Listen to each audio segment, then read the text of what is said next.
So before kind of speaking about everything in general, I wondered if you think back right at the start, do you remember your first impressions of the rest of the band? I do. I really do. I'd played in another band called Jimmy and the Moustaches, and we were just a really, really young band. And Clarky, the drummer, approached me on the phone. I went to school with Clarky. He approached me with the phrase, "Are you ready for the chance of a lifetime?" which was his opening bit. And we met at his house about 2 weeks later to talk about Dead Sea Souls and what that would be. And I remember seeing Colin, who's like 100 feet tall, and just being like, "Whose dad is he?" he just looks like a different guy for us. And they were really like enthusiastic, super enthusiastic about it. And we sat down and spoke about what everybody was into musically and what they would like it to sound like and all that. And it was just dead exciting. But I remember thinking, I actually thought Sam was a bit scary. See, if I'm honest, he looked a bit scary. He had this like long hair and intense way looking, his glasses. A young James Sweeney was an intimidating guy. But we were just so enthusiastic. I was 19, so I was enthusiastic about everything, pretty much. What was the scene kind of like back then compared to now? What sort of bands were kicking about, and how did it kind of differ in terms of what was going on? How's it kind of changed? I think locally, it was a completely different complexion of what it is now.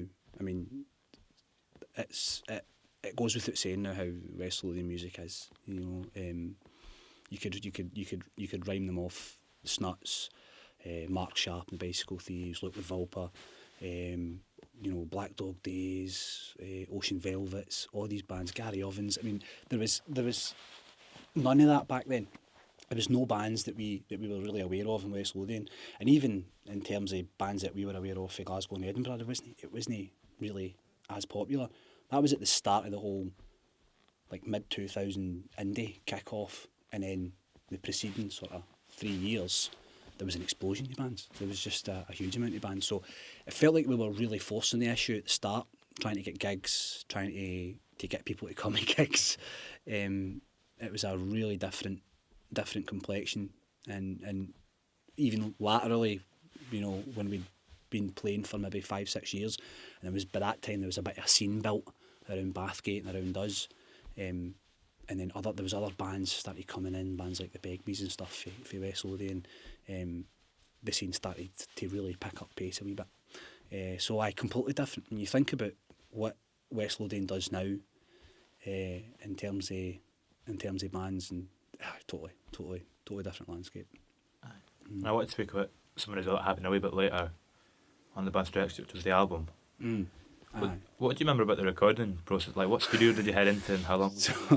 So I'm laughing because we had a brilliant producer, a guy called Bruce Rintoul, and Bruce worked on the Twin Atlantic stuff. 45 So no, this was before he went to 45 Aside. He worked in Lo-Fi. It was Anchor Lane and George Square, basically just from the back of George Square. He was an absolute character. We loved him. He was brilliant. So we recorded the whole album in there in 12-hour sessions. So you were doing 12 till 12 over the course of a few weeks, and it was hard. It was hard. It was really hugely enjoyable. It was a lot better than being at work, let me tell you. But Bruce was really quite good in helping us, cut the songs down and make them really focused and make it into an album, as opposed to just a collection of songs. But he wasn't backwards about telling you that something was shit, if it was shit. So, it was good. It was great. Like you're saying there about making it into an album, because one of the things that comes through so strong is how well it flows and it fits together. Was it just like your live set that you kind of transferred, or was it a bit different?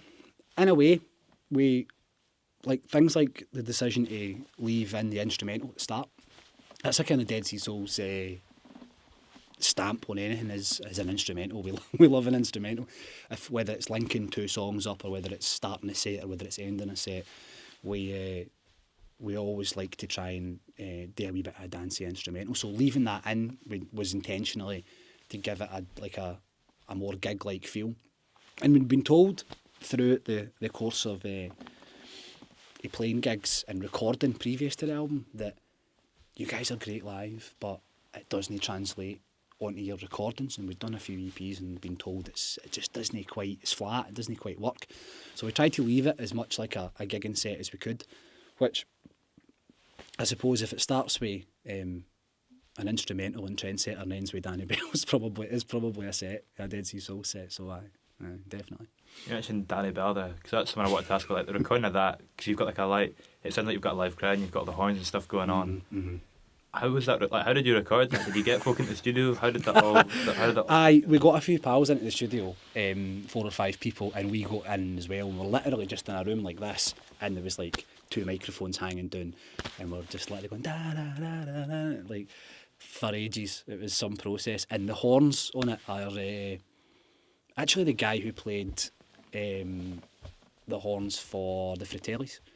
So he did Chelsea. I think he did the Chelsea Dagger, and he did some other songs on that album. So he came in as a sort of session musician and did the horns on it, layered them over and over, and we just got a crowd in to make it. Again, Bruce was like, we need to get a big crowd in, guys, and make it sound like it's a gig. So we were all crowded around this bloody mic, tons of us. It was good. It was a good laugh though. It was great. And was making that album kind of the crowning moment, or what was your proudest moment, kind of looking back on that period of time in the band's first phase? I think the album is the sort of pinnacle of what we did. It took a lot of work, and those songs a lot of them had just been written a couple of weeks before we'd recorded the album. Some of them had been written a couple of years previous, but so that was, when you look back, it's the thing you're potentially proudest of. But in terms of an actual moment, playing the Barrowlands or headlining King Tuts and Hug My Nay, probably headlining King Tuts for Hug My Nay would have been the moment. If you're talking about a freeze frame part where you're like, that was it. It was probably standing up there and just 5 minutes to midnight playing Free Danny Bell. It was great. Aye, definitely. And again, when you kind of look back to that period, what do you kind of feel looking back on it? 'Cause, me kind of looking at, did it ever feel like it was going to end that time, or how does it feel looking back?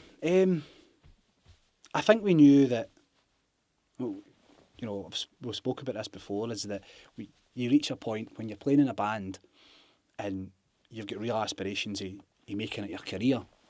There comes a point where you're sort of, it's not a disappointing part, it's just to recognise that life is also, you have to also do responsibilities in life, I suppose. You get married, you get a house, you get a job and everything like that. So we knew that the party would end at some point then, but it wasn't like a sad sort of thing. It was a good, really good natural end to what we were doing at the time. I think we always knew deep down that we would do something. We knew Colin wasn't going to. Our guitarist Colin moved to New Zealand, and we knew he'd come back eventually. I mean, who wouldn't come back to West Lothian? And we knew then. We always knew we'd do something else. So it only took 6 years. So how and when did those kind of discussions start back up about the band coming back this year? I was in here, in this very room, and over WhatsApp, as most things get organised these days. We had been getting together just for a laugh, and we hadn't even been playing even really as Dead Sea Souls. We were just the 4 of us in this room, having a laugh again and trying out new material. And I had been writing songs, and we'd had other wee jams and bits and pieces that we wanted to try, and then we were just having fun. And the sort of, I don't exactly remember the exact spot, but discussions just sort of grew over a few pints in the pub not far from here about, it'd be great to do one really big show, just to do it one more time, just to stand up there. And that then grew into talking seriously about what we might do and getting back in touch with our manager, and who we've never really lost touch with, I suppose. But it just kind of grew from there.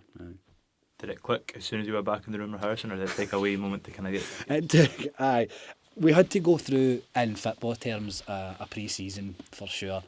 We came in and we were good at playing new material, we still knew how to play our instruments, but the first time we tried to fire up Trendsetter and play it, it sounded just like a bag of shit, basically.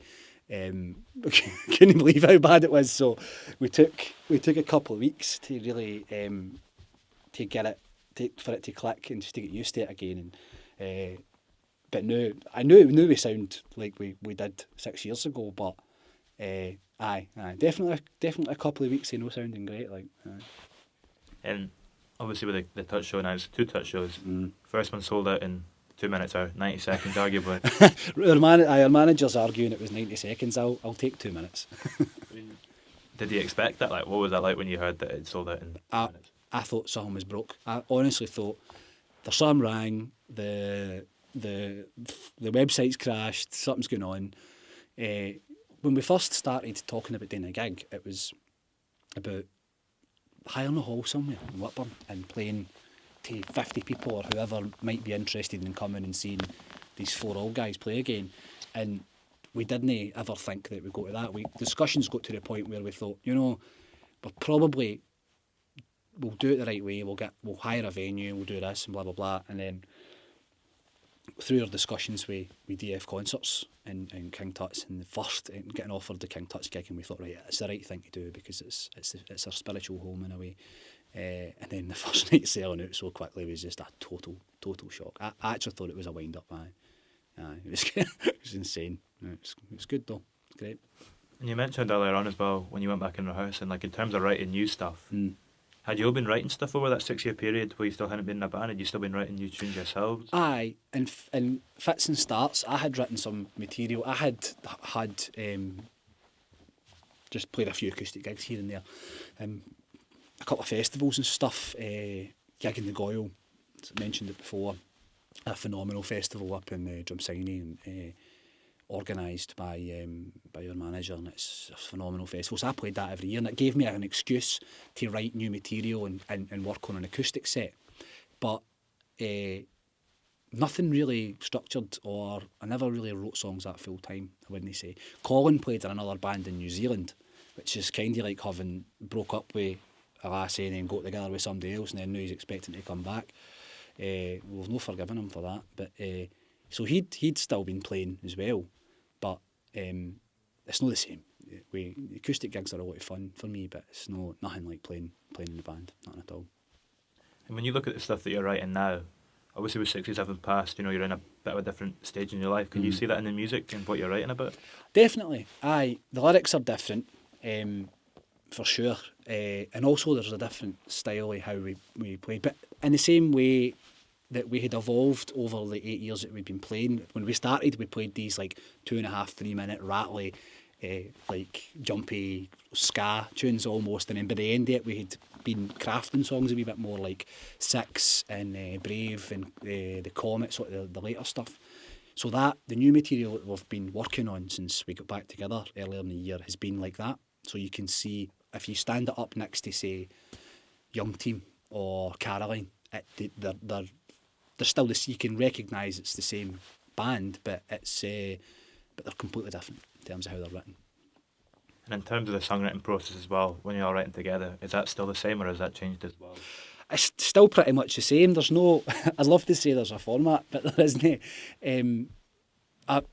Some of the time I'll write a song on the acoustic guitar, lyrics, chords, melody, and it's done, it's struck, right? And then we bring it in here, and then everybody puts their own bit into it, and then it becomes a song. Other times we'll have a wee bit of a jam, and there'll be a riff or something, or like a theme, or a wee bit of music comes out of it.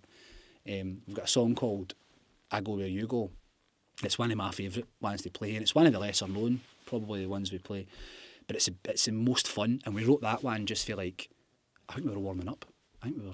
Warming up for a gig or doing something, and we started playing a beat and a bass line, and then the guitars came in, and then some lyrics on top of it. So it can be different, but the process is pretty much the same as it was back then. There's just less arguments about it now. So you've obviously been away for the last 6 years. Looking at 6 years from now, where do you want to see the band?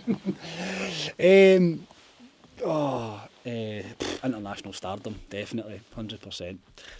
I don't know. I think the beauty of where we are now is that we don't have any pressure in terms of. I think before there was always pressure to sell out a gig or to produce an album or a song or something. There was always that. Look, if we really want to further this, and sometimes it's not always the right reasons for making music and playing. Whereas now we're playing for the pure enjoyment factor. We're not. it's no we're certainly not making it make money for the music industry. So as long as we're still playing and we're still having a laugh periodically, playing a gig, as long as we can still sell out 2 nights at King Tuts, I'll be happy. Thank you very much. No problem. Thanks for your time, Alex. Cheers, mate. Cheers.